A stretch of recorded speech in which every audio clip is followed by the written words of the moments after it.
ఉదయమున నీవు ఎవ్వరినీ కలుసుకొనక ముందు ప్రభువును కలుసుకో. నీవు ఎవ్వరినీ చూడకముందు ప్రభువును చూడు. నీవు ఎవ్వరితో మాట్లాడకముందు ప్రభువుతో మాట్లాడు.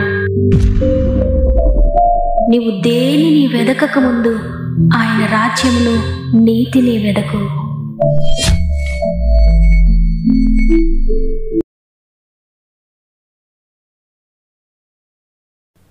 Praise the lord.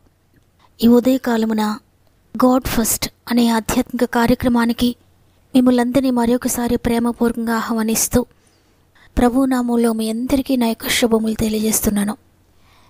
దేవుని కృపలో మీరు మీ కుటుంబాలు అందరూ బాగున్నారని నమ్మి దేవుని స్తుతిస్తున్నాను. ప్రతిరోజు ఈ వాక్యం ద్వారా మీరు వ్యక్తిగతంగా ఆత్మీయంగా కూడా ఆశీర్వదించబడుతున్నారు అనుకుంటున్నాను. ఎందుకంటే మాట్లాడేది నేనైనా నాలో ఉండి మాట్లాడించేది సృష్టికర్త అయిన దేవుడు. అందుకనే నేను నమ్ముతూ ఉన్నాను. నేను మాట్లాడే మాటలు అగ్నిలా వినుచున్న మిమ్మల్ని కట్టెలుగా ప్రభు చేసి వింటున్న ప్రతి ఒక్కరిని కూడా ఆయన ఆత్మీయంగా మండిస్తున్నారని నమ్ముతున్నాను. దేవుని శక్తి మిమ్మల్ని తాకినప్పుడు ప్రతి చీకటి శక్తి కూడా మీ కుటుంబాన్ని విడిచిపెట్టి వెళ్ళిపోతాయి. ఆయన శక్తి మిమ్మల్ని, మీ కుటుంబాలను, మీ పరిస్థితులన్నింటినీ కూడా మార్చబోతోంది. దేవుని శక్తి కొరకు కనిపెట్టండి. ఆయన తప్పక మిమ్మల్ని తన శక్తితో నింపబోతున్నాడు. మీలో ఇంకెవరికైనా ప్రేయర్ రిక్వెస్ట్ ఉంటే తప్పక కామెంట్స్ ద్వారా నాకు తెలియచేయండి. మీ అందరి కొరకు మేము ప్రార్థిస్తున్నాం. నా ప్రార్థన మీద ఆధారపడకండి, సృష్టికర్త మీద ఆధారపడండి. ఆయన చేతులకు మిమ్మల్ని అప్పగిస్తున్నాను ప్రతి దినము. ఎందుకంటే మిమ్మల్ని మార్చగలిగినది ఆయన శక్తే, మిమ్మల్ని విడిపించగలిగింది ఆయన మాత్రమే. కాబట్టి దేవునితో దగ్గరగా ఉండండి. ఆయన శక్తిని మీరు పొందుకుంటే ఏ శక్తి మిమ్మల్ని పాడు చేయలేదు, ఏ శక్తి మిమ్మల్ని ఆపలేదు. సమస్త మహిమ, ఘనత, ప్రభావములు దేవునికే చెల్లునుగాక. ఈరోజు ప్రభు మనకు అనుగ్రహిస్తున్న శ్రేష్టమైన వాగ్దానం నిర్గమకాండము 34వ అధ్యాయము 10వ వచనము. అందుకు ఆయన, ఇదిగో నేనొక నిబంధన చేయుచున్నాను. భూమి మీద ఎక్కడైనను ఏ జనములోనైనను చేయబడిన అద్భుతములు నీ ప్రజలందరి ఎదుట చేసేదను. నీవు ఏ ప్రజల నడుమనున్నావో ఆ ప్రజలందరూ యెహోవా కార్యమును చూచెదరు. నేను నీ ఎదుట చేయబోనది భయంకరమైనది. ఆమేన్. సృష్టికర్తైన దేవుడు ఈరోజు నీ జీవితంలో ఆయన చేయబోయే కార్యముల గూర్చి, నిన్ను గూర్చి ఆయన ఏ ప్రణాళిక వేసుకున్నారో ఆ ప్రణాళికను ఈరోజు నీకు తెలియజేస్తున్నారు. ఎందుకంటే మీరు అనుకుంటూ ఉన్నారు కదా, దేవుడు నా జీవితంలో ఒక అద్భుతం చేస్తే బాగుండును. ఆయన అద్భుతాలు చేసే దేవుడు కదా, ఎవ్వరూ చేయలేని కార్యమును ఆయన నా జీవితంలో జరిగిస్తే బాగుండును. ఎవ్వరికి సాధ్యం కాని కార్యమును నా దేవుడు సాధ్యపరిస్తే బాగుండును అనుకుంటున్నా నీతో స్పష్టంగా ఆయన మాట్లాడుతున్నాడు. ప్రతిరోజు నీకు ఒక వాగ్దానం ఇస్తున్నాను. నేను ప్రతిరోజు నీతో ప్రామిస్ చేస్తున్నాను. ఈరోజు మరలా నీకు వాగ్దానం ఇస్తున్నాను. అదేంటంటే భూమి మీద ఎక్కడ జరగని ఏ జనములోనూ చేయబడని అద్భుతము నీ జీవితంలో నేను చేయబోతున్నాను అని. యెషయా గ్రంథం 64వ అధ్యాయము 3వ వచనంలో వ్రాయబడి ఉంది. జరుగునని మేము అనుకునని భయంకరమైన క్రియలు నీవు చేయగా అన్యజనులు నీ సన్నిధిని కలవరపడుదురుగాక. తనను నమ్మిన వారి జీవితంలో ఆయన చేసే కార్యములు ఇక జరగదేమో, చెయ్యి దాటిపోయింది కదా, ఇక ఎలా జరుగుతుంది, ఇక ఏమాత్రం కూడా సాధ్యం కాదు, ఇది అసాధ్యము అనుకుంటున్న సమయంలోనే ఆయన దానిని సాధ్యపరచగలడు. అటువంటి భయంకరమైన కార్యము ఆయన చేసినప్పుడు నీ చుట్టూ ఉన్న నీ జనులు, నీ కుటుంబము, లేక నీ స్నేహితులు, నీ బంధువులు కలవరపడతారు. ఇంత భయంకరమైన పరిస్థితిని వారి దేవుడు ఎలా మార్చాడు, ఏ విధంగా ఈ కార్యము జరిగింది వారి జీవితంలోని, వారు ఆశ్చర్యపోయేటువంటి కార్యములు జరిగించబోతున్నానని దేవుడి రోజు స్పష్టంగా మాట్లాడుతున్నారు. ఆయన ఆశ్చర్యకరుడు కాబట్టే నీ జీవితంలో ఆశ్చర్యకార్యములు జరిగించడానికి సమర్థుడు. మనందరికీ తెలిసిన మాట యెషయా గ్రంథము 9వ అధ్యాయము 6వ వచనంలో వ్రాయబడి ఉంది, ఆశ్చర్యకరుడు అని. ఆయన ఆశ్చర్యకరుడు. ప్రియ దేవుని బిడ్డలారా, నీ జీవితంలో నీవు అనుకుంటూ ఉన్నావు, ఈ కార్యం ఇక జరగదు, దీన్ని నీకు నేను దాటలేను, నా బిడ్డల జీవితంలో ఈ కార్యం ఇక జరగదేమో, ఈ ఉద్యోగం ఇక రాదు, ఈ వివాహం ఇక జరగదు, నా భర్తకి ఎప్పటికీ మారడేమో, ఆ వ్యసనాల నుండి ఎలా విడుదల పొందుతాడు, ఎన్ని సంవత్సరాల నుండి నేను కనిపెడుతున్నాను కానీ నా భార్యలో మార్పు లేదు, ఇక రక్షణలోకి రాదేమో, నా బిడ్డలు తప్పిపోయారు, నా బిడ్డలు దేవునికి దూరం అయిపోయారు అని ఈ విధంగా మీ జీవితంలో ఏ కార్యమును గురించి నిరాశ చేసుకున్నారో, ఏది జరగదని మీరు అనుకుంటూ ఉన్నారో, జరగడానికి సాధ్యము కాదని ఒక డెసిషన్కి మీరు వచ్చారో, నీ చుట్టూన్న వారు కూడా ఇక ఇంత వయసు వచ్చిన తర్వాత నీకు ఎలా వివాహం అవుతుంది, ఇన్ని సంవత్సరాలు అయిన తర్వాత నీకు గర్భం తెరవబడుతుందా, సంవత్సరాలన్నీ దాటిపోయాక ఇక ఉద్యోగం ఏ విధంగా వస్తుంది, ఎన్ని సంవత్సరాలుగా కోర్టులో పోరాడుతున్నారు, ఇక న్యాయము జరగదేమో నీకు అన్నట్లుగా నీ శరీరం నీకు చెప్తూ ఉన్నా, అవును నిజంగానే అవి నీ జీవితంలో జరగని కార్యములే, అవి నీ జీవితంలో జరగని కార్యములే. ఆ కార్యములు జరుగుతాయని నీకెంత మాత్రం కూడా విశ్వాసం లేదు, నిన్ను చూచిన వారికి కూడా నమ్మిక లేదు. అయితే నీ జీవితంలో ఆ కార్యము జరిగిస్తానని దేవుడు చెప్తున్నాడు ఈరోజు. ఆయనకు తెలుసు, ఆయన నమ్ముతున్నాడు ఈ కార్యము జరుగుతుందని. నీ పక్షంగా దేవుడు నమ్ముతున్నాడు, మరి నీవు నమ్ముతావా? నమ్ముట నీ వలనైతే నమ్మువానికి సమస్తము సాధ్యమే. ఆ సమస్తములో నీ ప్రతి పరిస్థితి ఉంది.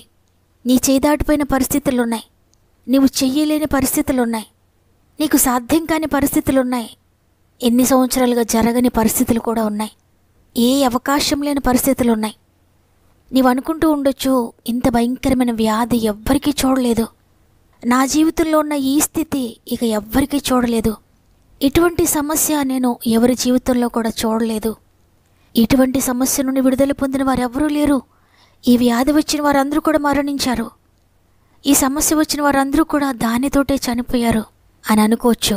కానీ దేవుడి రోజు సెలవిస్తున్నారు, భూమి మీద ఎక్కడైనాను ఏ జనములోనైనాను చేయబడని అద్భుతములు నీ ప్రజలందరి ఎదుట చేసేదను. నీవు ఏ ప్రజల మధ్యనున్నావో ఆ ప్రజలందరూ యెహోవా కార్యమును చూచెదరు. నేను నీ ఎడల చేయబోనది భయంకరమైనది. నీ ఎడల దేవుడు చేయబోనది భయంకరమైన కార్యము. ఇంతవరకు ఎవరి జీవితంలో జరగలేదు కదా, నా జీవితంలో కూడా జరగదని నీవనుకోవద్దు. విశ్వసించు, ఎక్కడ జరగకపోయినా ఇది జరుగుతుంది అని. ఈ మాట దేవుడు మోషేతో చెప్తున్నాడు. మోషే దేవుడు చెప్పిన విధంగానే నమ్మాడు. దేవుడు తప్పక నా జీవితంలో జరిగిస్తాడు. ఎర్ర సముద్రం ఎదురైంది, అప్పుడు మనసు చెప్తుంది, దీని నుండి ఎలా దాడతావు, ఎక్కడ జరగలేదు కదా, ఎవరి జీవితంలో జరగలేదు కదా, ఎవరు చేయలేరు కదా, నువ్వు చేయగలవా, నువ్వు దాటగలవా అని. అయితే ప్రభువు ఇచ్చిన వాగ్దానాన్ని గుర్తు చేసుకున్నాడు. ఎక్కడ జరగని ఏ జనములో జరగని అద్భుతం చేస్తానని నా దేవుడు సెలవిచ్చాడని నమ్మాడు, విశ్వసించాడు, ప్రార్థించాడు. ఓరక నిలుచుండు చూడు నేను చేసే కార్యమును గూర్చి అని అద్భుతం చేశాడు ప్రభువు. అద్భుతకరంగా ఎర్ర సముద్రాన్ని 2 పాయలుగా చేశాడు దేవుడు. అవును, ఇంతవరకు ఎవరి జీవితంలో కూడా ఇటువంటి కార్యము జరగలేదు కదా, ఇటువంటి సమస్య లేదు కదా అని మీరు అనుకోవద్దు. ఎక్కడ జరగకపోయినా నీ జీవితంలో జరిగించబోతున్నాడు దేవుడు. ఎవ్వరికి సాధ్యం కాకపోయినా నీకు సాధ్యపరుస్తున్నాడు దేవుడు. ఎవ్వరికి తగ్గకపోయినా నీకు తగ్గిస్తున్నాడు దేవుడు. నమ్మండి, నమ్మితే మహిమని చూడబోతున్నారు. నేను నమ్ముతున్నానయ్యా అన్న వారందరూ ఒక్క నిమిషం నాతో మోకరిస్తారా? నా మాటలను బట్టి కాదు, నా ప్రార్థన బట్టి కాదు, సృష్టికర్త వైపు చూడండి, మీ చేతులు ఆయన వైపు ఎత్తండి. ఆయన మీ జీవితంలో ఇదివరకు ఎన్నడూ జరగని కార్యములు జరిగించబోతున్నాడు. ప్రేమగల తండ్రి, నీకు వందనాలు. ఈరోజు మాతో మాట్లాడినందుకు వందనాలు. అవునయ్యా, ఇంతవరకు ఎక్కడ జరగకపోయినా, అందరూ అసాధ్యం అంటూ ఉన్నా, నువ్వు ఓడిపోయావంటూ ఉన్నా, నీకు ఇక అవకాశం లేదంటూ ఉన్నా, ఈరోజు మీరు సెలవిచ్చారు, ఎక్కడ చెయ్యని అద్భుతం నీ జీవితంలో జరిగిస్తున్నాను, ఎవ్వరి జీవితంలో చూడని కార్యము నీ జీవితంలో చేస్తున్నానని తండ్రి మేమందరం నమ్ముతున్నాం. నమ్మిన వారందరి జీవితాల్లో ఈరోజే ఆ కార్యములు ప్రారంభించండి అయ్యా.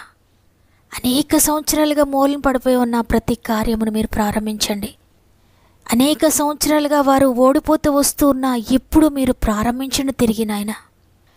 ఎవరు జరగదంటూ ఉన్నా, ఎవరు అసాధ్యం అంటూ ఉన్నా, ఎవరు ఇక మరణమే అంటూ ఉన్నా, ఎవరు ఇక ఓడిపోయారు అంటూ ఉన్నా, వారి మాట మేము తీసుకోవడం లేదయ్యా, నీ మాట మేము తీసుకుంటున్నాం. నీ వాగ్దానాన్ని నమ్ముతున్నాం. ఎంతమంది నిజముగా నీ వాగ్దానాన్ని పట్టుకొని ప్రార్థిస్తున్నారో అందరి జీవితాల్లో ఈ వాగ్దానము యేసు నామములో నెరవేర్చబడునుగాక. నమ్మిన వారందరూ పొందుకొందురుగాక.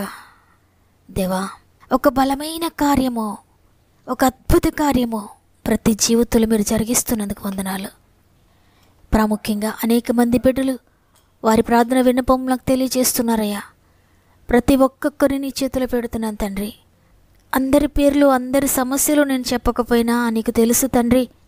మీరు చూచుచున్న దేవుడవయ్యా. నీకు మరుగైనది ఏదీ లేదయ్యా. ప్రతి కామెంట్ని మీరు చూస్తున్నారు. నేను కామెంట్ మాత్రమే చూస్తాను, వారిని చూడలేను. కానీ మీరు వారిని కూడా చూస్తున్నారయ్యా. వారు ఎంత ఇబ్బందిలో ఉన్నారు మీరు చూస్తున్నారు తండ్రి. వారెంత కన్నీటితో ఉన్నారు మీరు చూస్తున్నారయ్యా. ప్రతి ఒక్కొక్కరి గృహంలో మీరు అడుగు పెట్టండి పరిశుద్ధాత్ముడా. ప్రతి జీవితంలో మీరు జోక్యం చేసుకోండి అయ్యా. ఇంతవరకు జరగని కార్యములు ఈ దినమే మీరు ప్రారంభిస్తున్నారని నమ్ముతున్నాను. అది ఆత్మీయంగానైనా, శారీరకంగానైనా, మానసికంగానైనా, ఆర్థికంగానైనా, ఆరోగ్యపరంగానైనా, సామాజికంగానైనా, భర్త విషయంలోనైనా, భార్య విషయంలోనైనా, బిడ్డల విషయంలోనైనా, ఉద్యోగ విషయంలోనైనా, వ్యాపార విషయంలోనైనా, గర్భఫల విషయంలోనైనా, వివాహ విషయంలోనైనా, ఏదైనప్పటికీ కూడా మీరు అద్భుతం చేస్తున్నందుకు వందనాలు. ప్రతి ఒక్కరిని మీరు దర్శించారని, ప్రతి ఒక్కరి జీవితంలో ఇదివరకు ఎన్నడూ చూడని కార్యములు మీరు ప్రారంభించినందుకు నీకు స్తుతులు చెల్లిస్తూ, ప్రత్యేకంగా ఈరోజు పుట్టినరోజులు, పెండ్లి రోజులు జరుపుకున్న వారందరినీ నీ చేతులకు అప్పగిస్తూ ఈ నూతన సంవత్సరంలో నూతనమైన ఆత్మీయ ఆశీర్వాదాలతో నింపి నడిపిస్తారని ఇది మనం ప్రారంభిస్తూ ఉండగా ఈ రోజంతా మా ఆత్మీయ కుటుంబానికి తోడుగా ఉండి, వారు వెళ్ళే ప్రతి స్థలములు నీ దూతలు తోడుగా ఉంచి, వారు చేసే ప్రతి ప్రయత్నమును మీరు ఆశీర్వదించి, వారు ప్రారంభించే ప్రతి పనిని మీరు ప్రారంభించి ఈ రోజంతా మీరు నడిపిస్తారని యేసయ్య పరిశుద్ధమైన నామములు అడిగి వేడుకొంచున్నాను తండ్రి. ఆమెన్. ఈరోజు ఈ మాటలు వింటున్న ప్రియ చెల్లి, ప్రియ తమ్ముడు, ప్రియ అక్క, అన్న, ఇదివరకు ఎన్నడూ జరగలేదు, ఇక జరగదని అనుకోకండి. ఈరోజు దేవుడు మీతో మాట్లాడారు కదా. గ్రుడ్డిగా నమ్మండి ప్రభువును. నువ్వెంతగా నమ్ముతున్నావో అంత బలమైన కార్యములను చేయబోతున్నారు. నమ్మిన వారందరూ ఆమెను బిగ్గరగా చెప్పండి.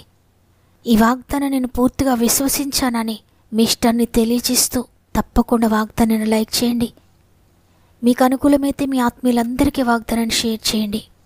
షేర్ చేస్తూ ప్రభు పరిచర్యలో పాలు పొందుతున్న మిమ్మల్ని, మీ కుటుంబాలను దేవుడు దీవించి ఆశీర్వదించునుగాక. దేవుని చిత్తమైతే తిరిగి రేపు కలుద్దాం. అంతవరకు ప్రభు మీకు, మీ కుటుంబాలకు తోడేండి నడిపించునుగాక. God bless you.